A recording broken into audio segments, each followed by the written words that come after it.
Hey everybody, Mike McFly here. On this YouTube channel, we typically talk about rollerblading, but sometimes we talk about video games.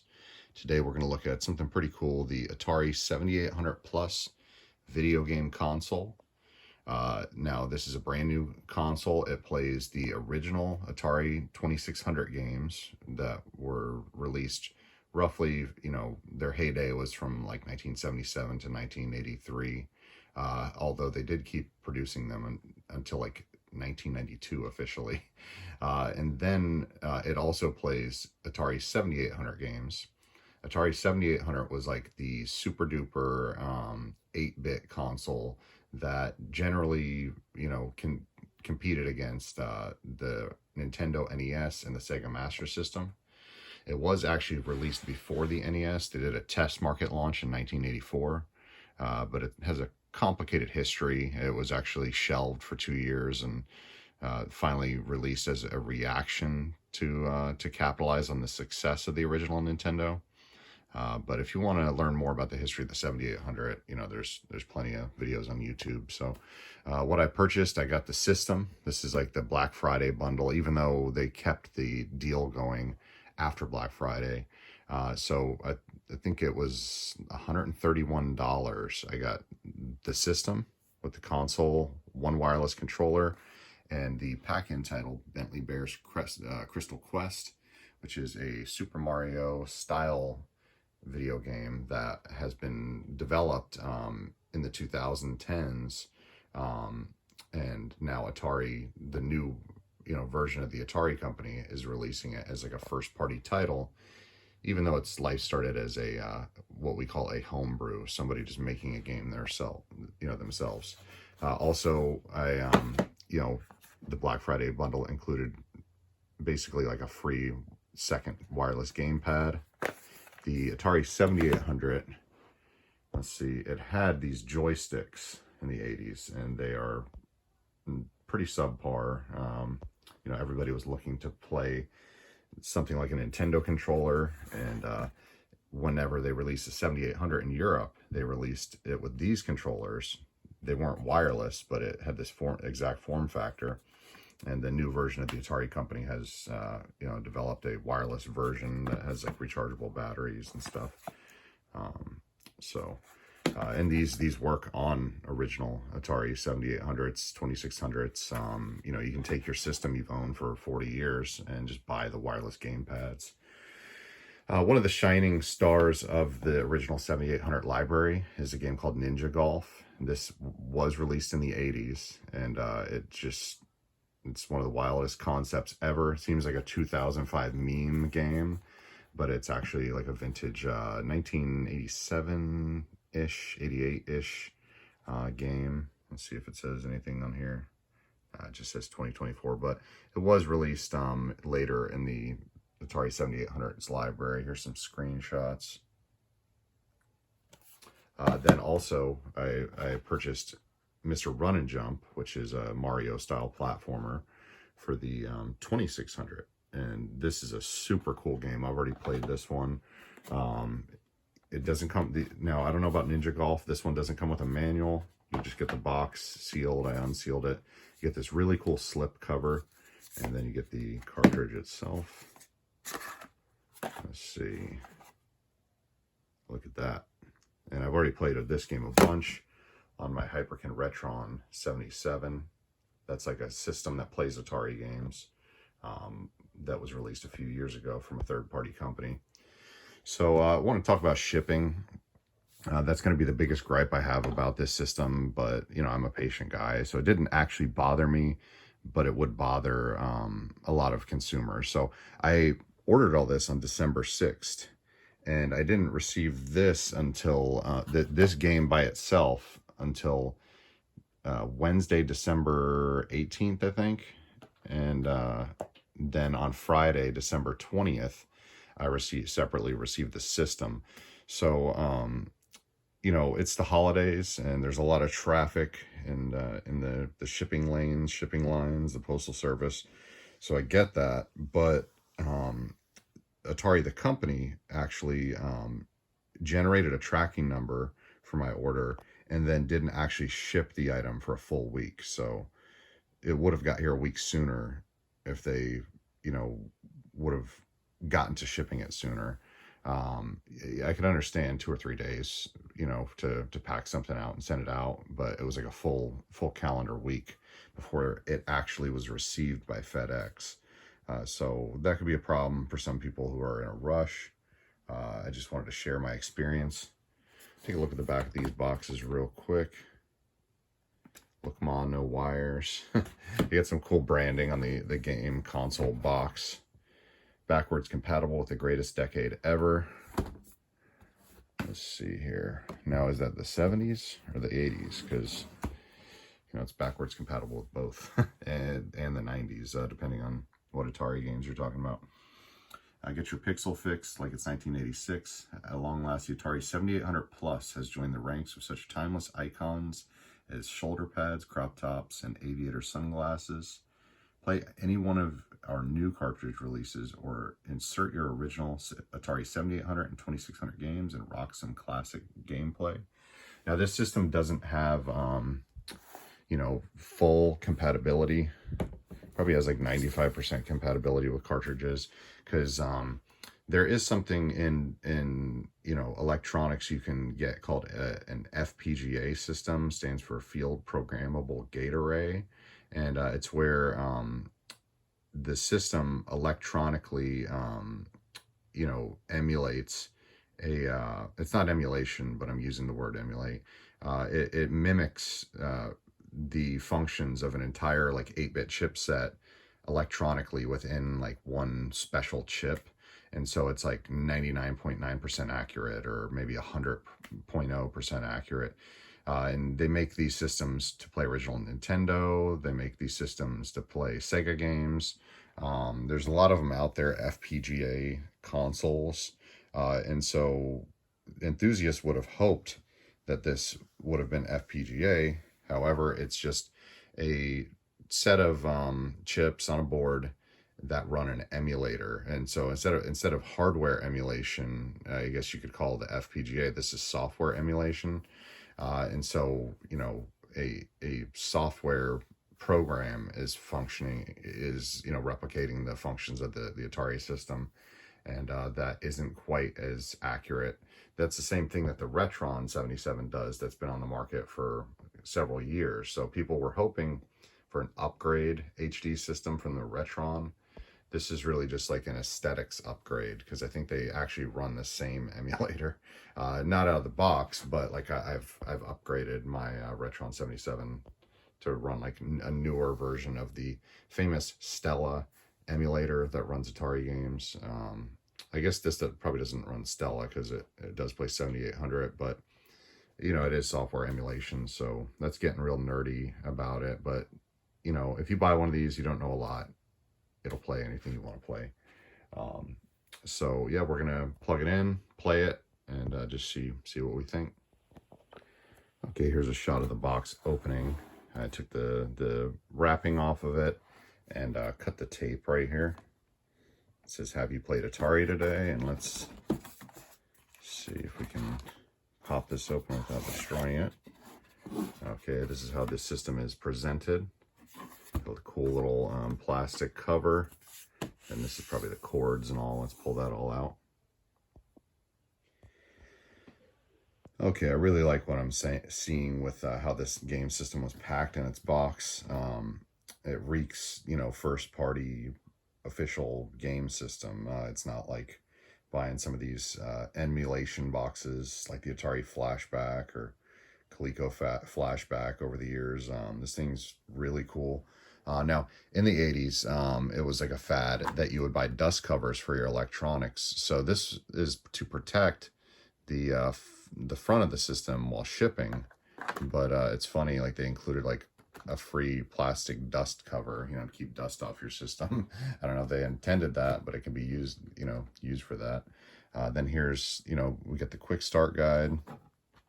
Tells you like how to use an Atari in general and how to hook it up. We got our instruction manual for Bentley Bear's Crystal Quest.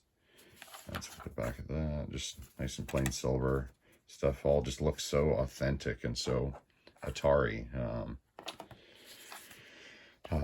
Then here is our Bentley Bear's cartridge. Let's see if we get that out. One-handed filming here. Beautiful. Perfect. I love these slip cases. I wish this was a thing back in the day. Then we got our included controller.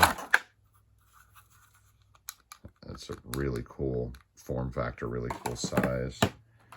And then we got our wireless adapter. We got our USB adapter, so you can use this on a PC.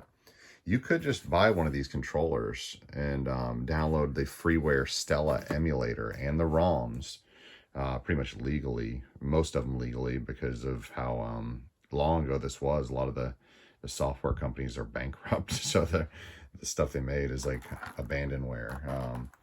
And then we get a HDMI cable. We get a charging cable for the controller and the system, I believe. And you don't get a charging block, but you know, a lot of people gripe about that. You know, we all have several of those laying around. So yeah, let me hook this all up, open up Ninja Golf, and see what we think about it. Okay, Ninja Golf does in fact come with a instruction manual, so that's awesome. And it has its own slip cover and cartridge, obviously. Yeah, man, this is really exciting. This stuff's really good. Now, one thing I wanted to make sure people weren't misled about: there was a system that this company, Atari Inc., I think they're called, released about a year ago, called the Atari 2600 Plus, and that is the classic looking, you know, wood grain system from the 70s everybody knows and loves.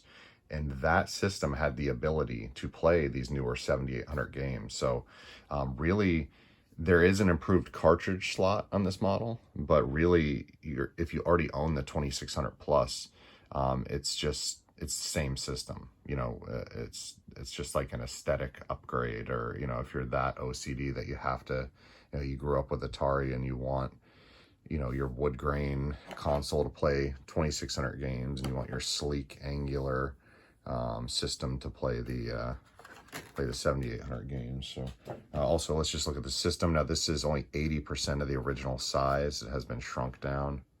Got our power button, pause, select, reset. The select button, or sorry, the reset button is really important, because on a lot of 2600 games, you know, you do initiate gameplay by clicking reset. So our controller ports, difficulty switches. Really, really cool. This all just oozes, you know, original Atari OEM quality. It's pretty surprising. The packaging is the biggest thing that's surprising me. Everything looks so accurate, so well made, so well thought out. Another thing I wanted to show off here. Let's see if it'll pick up on the camera. It's my stupid iPhone's being dumb. There we go. No, it won't focus. There we go. Yeah, they've branded the HDMI cables and the power cables with Atari, which, does it matter? No. Is it cool? Yes. And the included HDMI cable, forgive the mess everywhere. The included HDMI cable is pretty long, which is important because you need the system near you to be able to, you know, use the buttons. It's, you know, the thing about playing Atari is, unless you have the system with you, you're gonna have kind of a pain in the butt time getting up and pressing reset all the time, or select, or also changing your cartridges. You know, you can't just lay on the couch for hours and play Atari. You got to keep constantly getting up and getting down, unless the console's right there with you. So that's not a gripe on this system. That's just playing retro Atari games. Oh, one other thing I failed to mention too is the 7800 gamepads have a screw-in joystick here. You know, we'll test that out later, but that's pretty neat. Okay, we put Mr. Run and Jump in, a 2600 game. Let's power it up. The light is lighting up on the controller, and also the controller, receiver thingy. The system is loading the game. I should probably have a shirt on. Okay. And here's Mr. Run and Jump. This game is awesome. Let me get my tripod. Okay, so here we go. Here's Mr. Run and Jump on the Atari 7800 Plus. You pop the cartridge in. It takes a second to load the data from the cartridge into the system. I have synced up my gamepad by pressing and holding the sync button for 3 seconds. And actually, might have, okay, yeah, it put itself to sleep. Yeah, I'm about to play this game. This isn't the type of graphics that you can expect from a 7800 game with the silver label. This is like a 1977 era 2600 game. These are 1984 and up era graphics. So we're just testing Mr. Run and Jump out real quick. It's a platformer where you rescue your dog.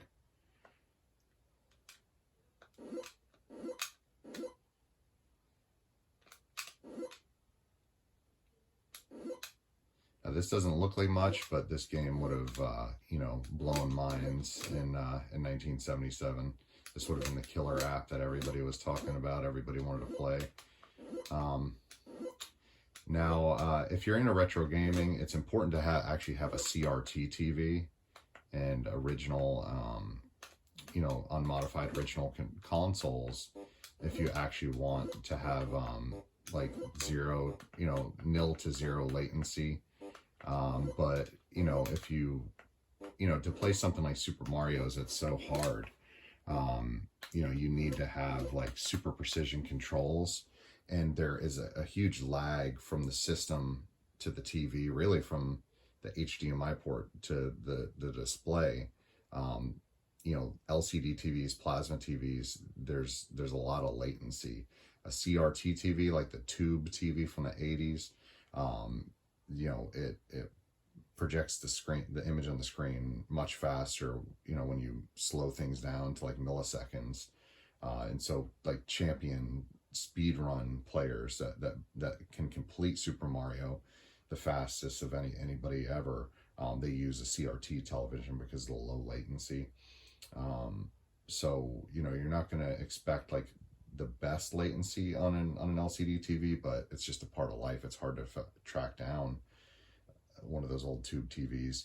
And you can go in your settings on one of these flat panel TVs that everybody in the world has now, and there is a game mode that you can set it to that will reduce the latency down to a more acceptable level.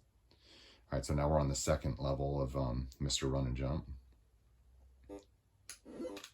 Now, Atari 2600 games only use one button. On this gamepad, you can use either button, and it does the exact same thing. So you just jump, jump, jump. On 7800 games, they can be programmed to have different functions for either button. This game gets really hard really quick.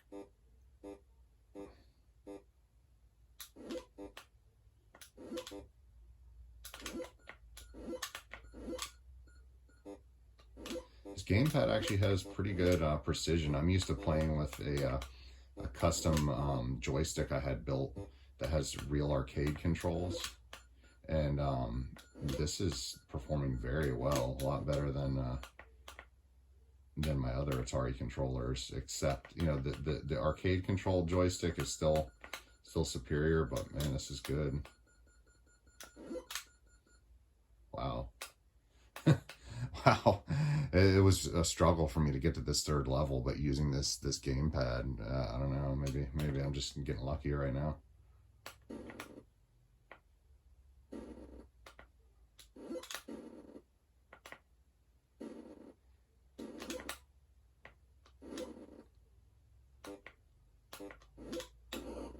Okay, well, I died. That's enough of Mr. Run and Jump. I'm going to run out of memory on my phone.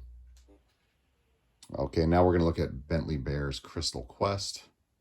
I'm going to show you how long it takes for the game to actually boot up. And My main gripe about the system thus far is putting them in the cartridge slot right here. Listen, sounds like you're breaking something because everything's so tight. All right, I'm pressing power.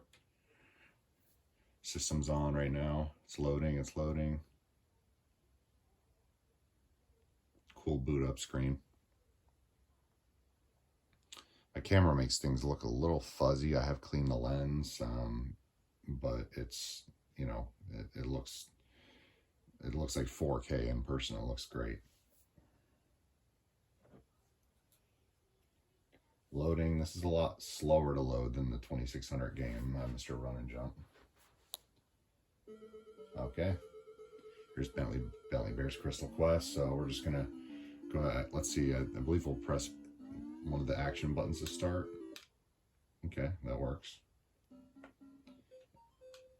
Now this, okay, cool. So you have a run button and a jump button. It's like, ooh, it's just like Super Mario. You can shoot with one button and you can hold it to run.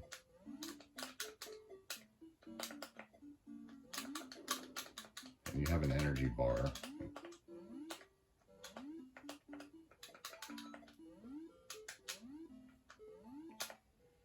Now, this game was actually developed originally for something that a project on the Atari Age forum, something called the 7800 expansion module. One of the most legendary like Atari gamers, Atari collectors, a guy named Kurt Vendel, was developing an expansion module for the 7800 that had various features. You know, it would work sort of like a Sega 32X. It would plug in the top of the system, and then you would plug cartridges into it. But that project, I almost pre-ordered it in 2010 for like $100, and I never did. $100 was a lot of money for me at the time, and I never did pre-order it. And then it turned into this insane saga where the system not only never came out, and it wasn't a scam. It just it never came out. And the guy that was working on the project actually passed away, Kurt Vendel. So that was like a 10-year-long forum thread, 10-year-long, insane kind of like scandal, lots of drama. So anyway, the developer of Bentley Bear's Crystal Quest, a guy named Robert D. Crescenzo. I don't want to butcher his name. He, saw the writing on the wall and realized that the expansion module may not come out. And so he retooled it to work on any 7800, released it as a homebrew game, kind of without having any real license to use Atari's trademark character, Bentley Bear, from the game Crystal Castles. Just kind of did it guerrilla style. And then he came to an agreement with this new iteration of the Atari company to not only have it licensed, but have it included as a pack-in title with this 2600 or 7800 plus. So it's a crazy journey that this seemingly simple game went on. Okay, so I have a gripe with another problem here. So this slipcase, I love these slipcases so much. This slipcase for the Ninja Golf was hastily glued together crooked, and therefore the corner of it is all deformed. But does that really matter? No. Does it bug my OCD? Yes. Yeah, man, when you pull cartridges out of this thing, you sound like you're like destroying the cartridge. It's pretty gnarly. So here's, last but not least, Ninja Golf. I think the cart slot is probably loosening up a little bit every time I use it, so it's getting better at least. Okay, here's our Atari logo. See how long it takes to boot up.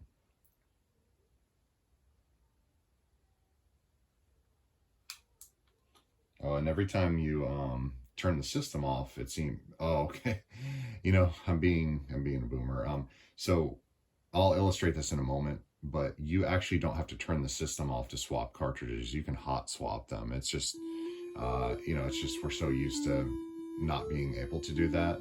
Every time you turn the system off, the controller, doesn't desyncs. So yeah, I'm gonna hit the action button to start. You see this one was actually released in 1990. I was wrong. Normal difficulty. It's a cool little intro. Let's skip past that. Okay, so first I hit the ball. Okay, and now I fight people.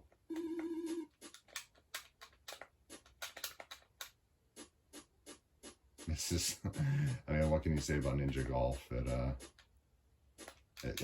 If I would have had this game in 1990, I would have been freaking out. And when you tell people about this game, you know, they probably don't even believe you until they actually see it. And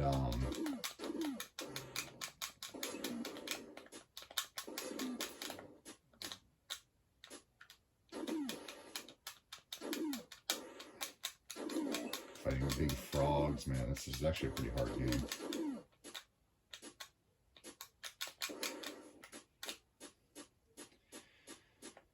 Well, next hole, okay, that's Ninja Golf. You know, if you're more interested in Ninja Golf, you can look up plenty of videos about it, because it is a vintage game that's been out, you know, for, you know, 35 years at this point. So anyway, this has been Mike McFly talking about the Atari 7800 Plus. Go ahead and stop playing here. We'll illustrate the hot swap real quick. That's what the note that will go out on here. Let me adjust my camera. You can hear the sound I was talking about too. Sounds like you're breaking something. So yeah, I just ripped that cartridge out. On the screen right now, it says no game detected. Okay. Now I'm gonna pop Bentley Bear back in. Loading game.